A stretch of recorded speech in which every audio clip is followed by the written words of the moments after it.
Alors Hassan, tu reviens avec nous sur l'atelier d'identification des besoins du secteur public autour de l'usage des données satellitaires ici au Sénégal. Effectivement, c'est dans le cadre du grand projet dont j'ai déjà parlé ici, le projet Scène Spatiale, qui va permettre en tout cas de mieux explorer les opportunités offertes par l'usage des données, les données spatiales. Et cette activité donc s'inscrit dans le cadre de ce projet Scène Spatiale.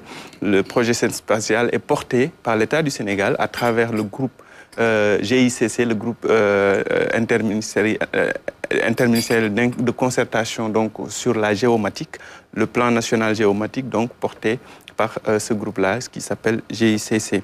Le GICC, mais aussi l'ambassade de France au Sénégal, qui appuie ce projet, qui d'ailleurs l'un de leurs représentants nous explique un peu les tenants et les aboutissants de ce projet du point de vue de la France et l'intérêt que les entreprises qui évoluent dans le domaine des données, que ce soit au Sénégal ou en France, peuvent avoir à travers ce projet-là. Je vous propose de l'écouter, ainsi que le président de l'association des professionnels de la géomatique du Sénégal, M. Kane Adama.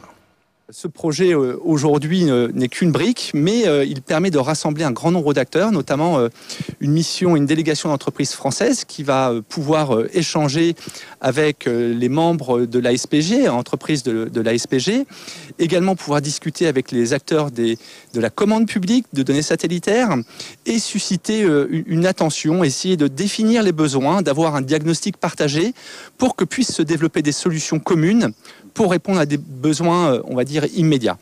L'idée pour nous est aussi de pouvoir faire en sorte que des marchés puissent se développer entre entreprises françaises et entreprises sénégalaises. On aura en 2024 6 entreprises de l'ASPG qui viendront sur le territoire du sud-ouest français, en particulier à Toulouse, pour le match retour, si on peut le dire ainsi, et sur le long terme, structurer des relations visant à créer véritablement un écosystème que j'ai envie de dire franco-européen ou franco-sénégalais, déterminant, je pense, pour à la fois l'attractivité de ce secteur. Parfaitement, l'ASPG est déjà une association sénégalaise des professionnels de la géomatique qui regroupe, disons-le plus facilement, la communauté. C'est l'ensemble donc des acteurs et des utilisateurs qui se sont regroupés parce qu'effectivement, il faut que la communauté accompagne tout ce processus pour pouvoir effectivement vulgariser, prendre en charge l'opérationnalisation des projets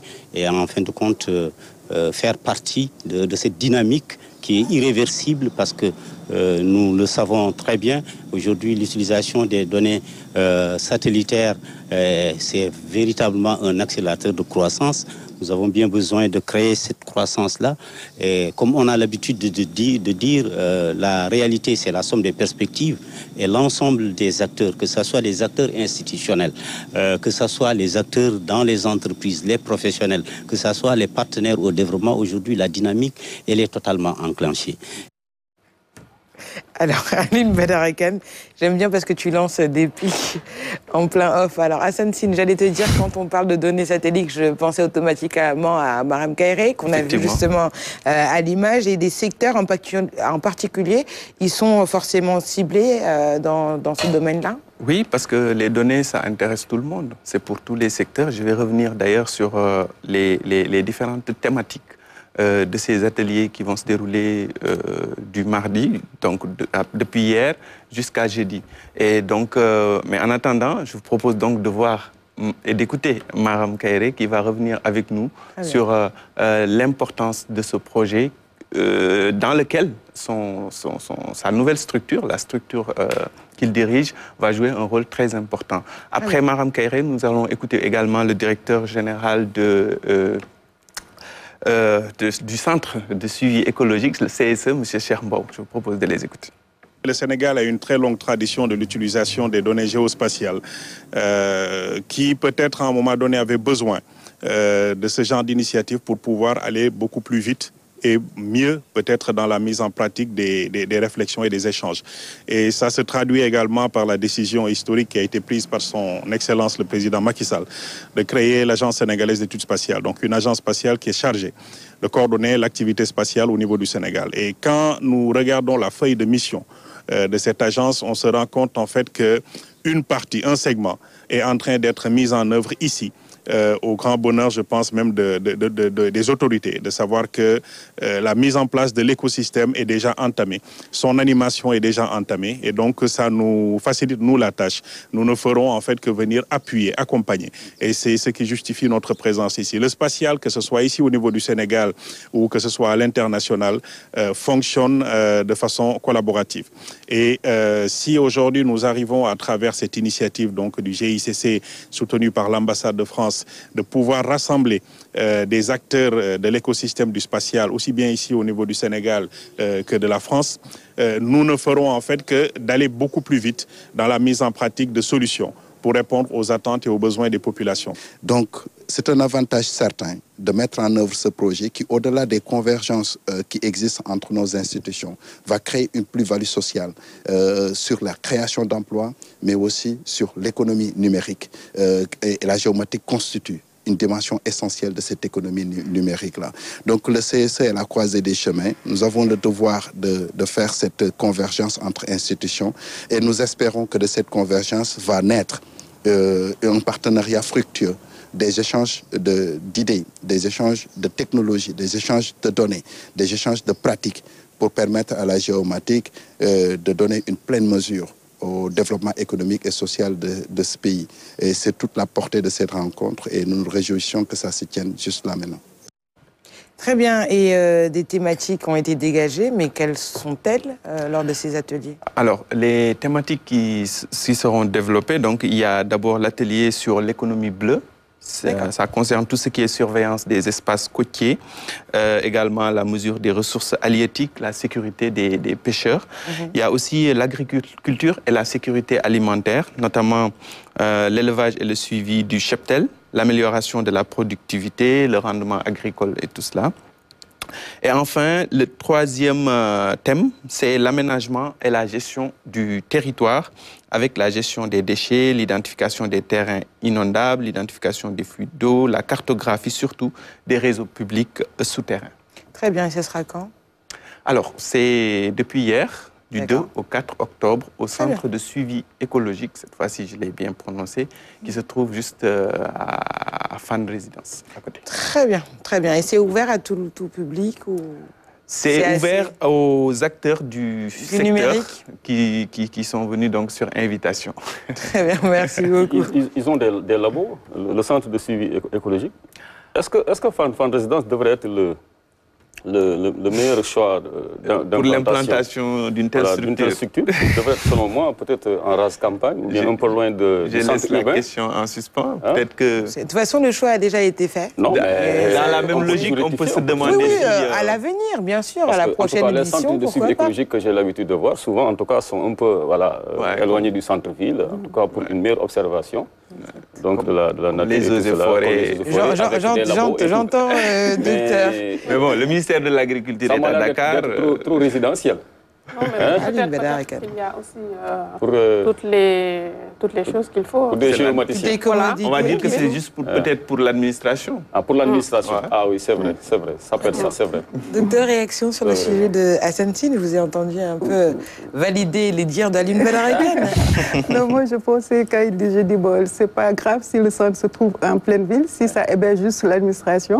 Mais il faut que les équipes soient tous sur le terrain pour dérouler leur activité. Et puis l'écologie, c'est au niveau de la périphérie, au niveau de la capitale et tout. Donc, En tout cas, merci beaucoup pour ta belle chronique. Je signale juste que le groupe, le GICC, est dirigé par le directeur général de Sénégal Numérique SA.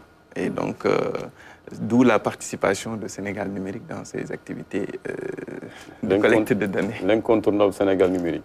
Ah ben, c'est normal. On l'attend toujours à Tchao. Ils ont des compétences transversales aussi. C'est vrai. Et par rapport à ce secteur-là, leur implication est plus qu'importante. Parce qu'ils parlent de données, parlent de numérique. Ils parlent de numérique, exactement. La souveraineté des données et tout cela. Mais cela passerait quand même par voilà, le lancement de notre propre satellite ou bien de nos propres satellites également. À quand le premier satellite sénégalais lancé par le Sénégal lui-même? Bon, on nous a promis ça il y a de cela quelques années. On nous disait que c'était imminent. Je ne sais pas où est-ce qu'ils en sont. Je pense que ce serait bien de recevoir un nouveau Marème Kairé pour qu'il puisse venir avec nous sur ce projet-là. Parce que je sais qu'il y a des étudiants, des experts sénégalais qui ont été envoyés un peu partout en formation, surtout en Europe, en France plus précisément, pour avoir davantage de compétences et être extrêmement, totalement souverain à la matière. Parce que c'est une question de souveraineté aujourd'hui. Donc tous les grands États, les grands pays se battent pour disposer de leur propre réseau satellitaire.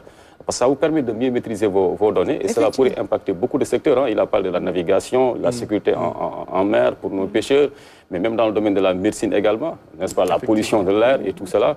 Mais pour que vous puissiez avoir des données fiables qui correspondent à vos attentes, il faut avoir votre propre réseau. Et je sais que l'Afrique à ce niveau quand même est largement en retard. Il n'y a que quelques rares pays qui ont pu lancer leur satellite avec l'aide de certaines puissances.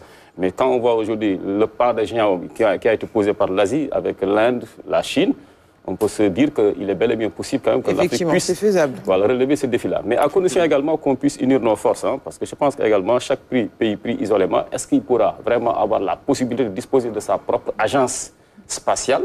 Parce qu'une agence spatiale, quand même, ça coûte énormément. C'est des moyens. Et pour nos ressources-là extrêmement faibles, avec toutes les difficultés auxquelles on fait face, donc ça va demander un arbitrage extrêmement serré. Je ne sais pas s'il y a aujourd'hui une dynamique unitaire sur le continent pour qu'on puisse avoir notre propre agence. Sur le continent, peut-être que quand Marème Kairé sera là pour vous donner la réponse. Mais en tout cas, au Sénégal, tous les acteurs en tout cas, de ce domaine sont réunis d'abord dans ce groupe interinstitutionnel de coordination et de concertation sur la géomatique, dirigé, je le rappelle, par Sénégal Numérique SA. Et pour vous dire un peu la complémentarité et la continuité entre ces différents acteurs, je profite de l'antenne pour dire un au revoir à notre secrétaire général Malick Sow qui a quitté Sénégal Numérique pour devenir le nouveau secrétaire général de l'ACES, l'agence sénégalaise des études spatiales, dirigée par Marème Kairé. Il a pris ses fonctions depuis hier, donc je profite de l'occasion pour lui dire au revoir en même temps. Très bien, merci beaucoup. Et d'ailleurs, il y avait, c'était quand, il y a 2 ans, l'inauguration du data center qui aussi a permis justement il y a 2 ou 3 ans. Il y a 2 ans, c'était en juin 2021. 2021. Ouais, un peu plus de 2 ans. Pour avoir justement ce pas qui permet tout simplement de stocker des données justement des Sénégalais. Alors vous êtes... Aujourd'hui, ce data center a atteint sa vitesse de croisière en termes d'hébergement et de stockage des données. Très bien, très bien. Donc une bonne chose finalement. Oui, effectivement. Alors vous êtes nombreux à nous suivre sur nos plateformes digitales.